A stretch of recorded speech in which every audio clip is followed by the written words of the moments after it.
Okay, Sarah. So we just talked about the study cycle where we talked about how important it was to one, encode information, but two, also be able to encode information in different ways and learn the skills so that our brain doesn't get bored and it's ready to receive information and, more importantly, retain and retrieve the information. So now I kind of want to go over 4 ways that we can take in information, and this is called the study senses. So I'm going to have us draw a little picture to make us visual, to make it more visual and actually engage our senses. So I want you to start by drawing a large square. Perfect. And divide it into 4. So once we've divided into 4, each box is going to be dedicated to a different sense. So in this top left box, I want you to just draw an eye.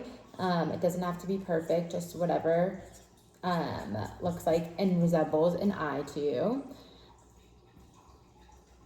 Perfect. And this next box, I want you to draw a mouth, and this can be, again, open to interpretation, whatever it looks like for you. Now moving down to the bottom left box, let's draw an ear. And in this last box, I want you to draw a stick figure person, but with like big fake character hands, if that makes sense. Okay, so now that we have these study senses, I want to attach some verbs for each sense. So why don't we run through and write 2 verbs down for each of the 4 senses. So here, if we are in our first box where we have the eye, what 2 senses do you think would maybe go along with this? Seeing. And looking. Great.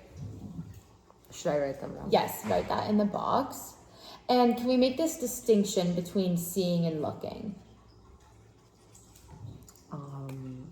I think seeing is just to kind of glance over something or just notice something, and looking is kind of more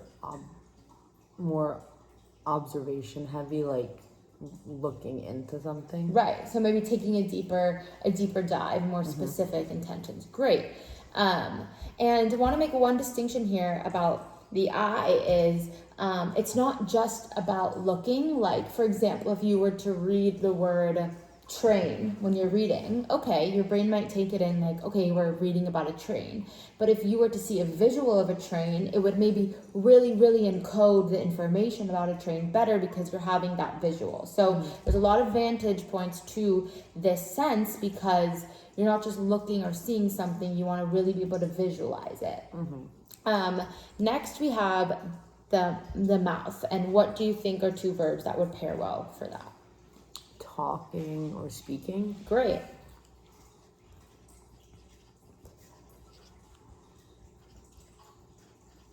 So speaking and or talking. So verbally, maybe saying whatever it is you're learning or the information you're working with out loud to really speak it out, feel maybe confident with it, and really engrave it and encode it in your brain in a new way. So next for the ear, what do you think would be 2? Listening and hearing. Great. So let's write those.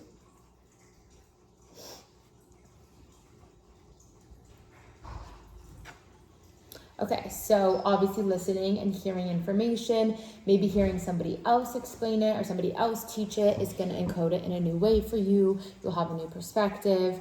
And the last little thing that we have in this 4th box is a stick figure with big hands. And maybe this one's a bit harder, but could you think of any words that would go with? Feeling or touching. That's actually great, and maybe that can be another option that we can add in for you.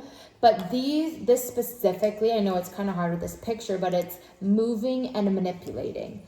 But I do like the 2 that you suggested, and if that's a way that you feel you are able to encode information in a new way, we can absolutely include that. But for this box, the idea is moving and manipulating. So remember how we talked about encoding the information. you manipulating it in your own way to however your brain operates is going to really allow this information to become tangible and become your own, and moving the information around and like really, really knowing it and understanding it. So the point of this is we want to make sure the way our brain works is that we will retrieve and know the information better with the more study senses we're using. So we're trying to maximize the amount of study senses that we can use. So could you think of a study tactic that you could use that would really help you incorporate all 4 of these senses? And if not, I can provide a suggestion and help out.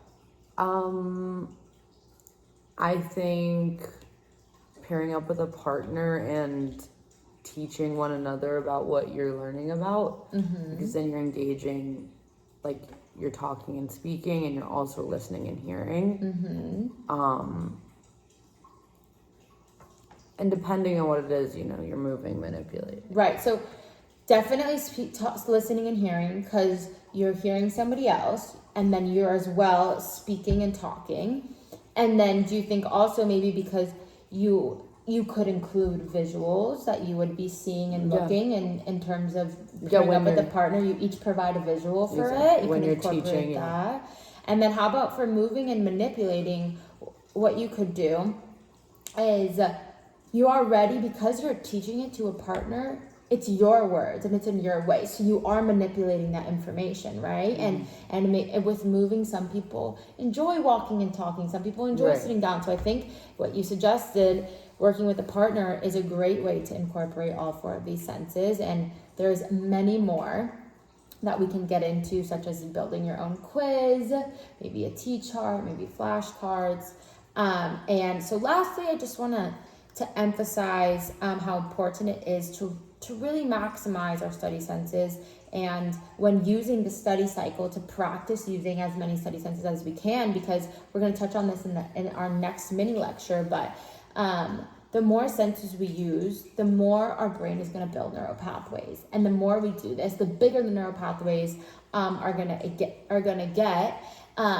And therefore you're going to be able to retain the information better, retrieve it, and code it. So we really want to make sure we're using all 4 of these study senses to our advantage, because it's going to, 1, help us, and 2, it's going to build these neural pathways so that our brain is really able to maximize its capacity, success, and retrieval.